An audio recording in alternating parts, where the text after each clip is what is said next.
అమ్మాయిని మా వైఫ్ని ప్రేమించుకున్నాం, మేము కలుసుకున్నాం అనమాట. మామూలుగా ఇష్టపడి చేసుకున్నాం. ఇది కూడా దేవుడు చెప్తున్నాను జరుగుంది. నాకు ఇప్పుడు తెలిసేయాలి అన్నీ. ఆయన అప్పుడు దాకా నాకు చీకట్లో నా కళ్ళు మూసుకోపోయింది. నాకు మొన్న ఒకసారి పోయిన వారంలో నాకు ఆయన అన్నీ తెలియజేశాడు. మన అమ్మాయి నేను మాట్లాడుకున్నాం, కలుసుకుని ఇద్దరు ఇష్టపడాము. మా ఇంట్లో కూడా ఇష్టపడారు, వాళ్ళ ఇంట్లో కూడా ఇష్టపడారు. కానీ అందరు ఇష్టపడినా కూడా ఒక ఆమె ఒప్పుకోలే.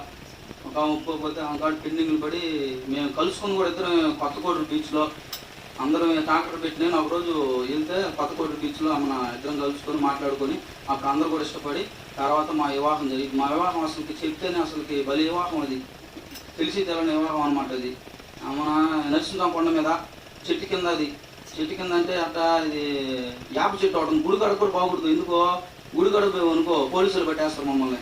పిల్లకాలం కదా తిరణాలు, మళ్ళీ ఇప్పుడు పిల్లకాలం వెళ్ళి పోలీసులు ఉన్నారు రాడా పోకూడదు రాడా పొయ్యారంటే పట్టేస్తారు మమ్మల్ని కూడా వేసేస్తారు స్టేషన్లో, పెద్దలను కూడాను. మీరు పోయేదానికి లేదు రాడికి ఎడా చెట్టు కింద తాళి కట్టండి ఇద్దరికి ముందు, ఇంటికి వెళ్ళిపోయి ఫంక్షన్ చేసుకున్నాం మనం. మీరు సరేలే అని చెప్పని అయిపోయింది. మాకు అన్నీ తెలియదు. పెళ్ళి అయిపోవాలి, ముందు పెళ్ళి అయిపోవాలంటే పెళ్ళి అయిపోవాలని ఎక్కడ ఉండదు. మేము అమ్మ ఎట్ట పెళ్ళి అయిపోయింది, అంత అయిపోయి ఇంటికి వచ్చాము. ఇంటికాడ